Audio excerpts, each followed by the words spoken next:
আজকে ইউনিভার্সিটিতে একটা ঘটনা শোনা গেল, সেটা সম্বন্ধে একটা জানি চাওয়ার লাগছে।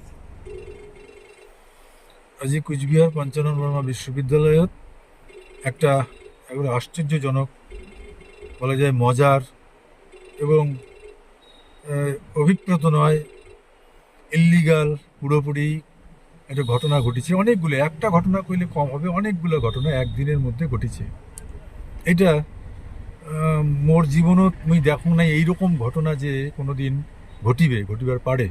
এটা মোট্টেখানে অত্যন্ত আশ্চর্যজনক বলে মনে হয়েছে।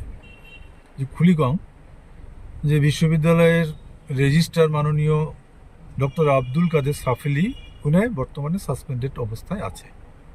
সাসপেনশনের পর আমরা যথারীতি আইনের দ্বারস্থ হয়েছে, হাইকোর্ট গিয়েছে।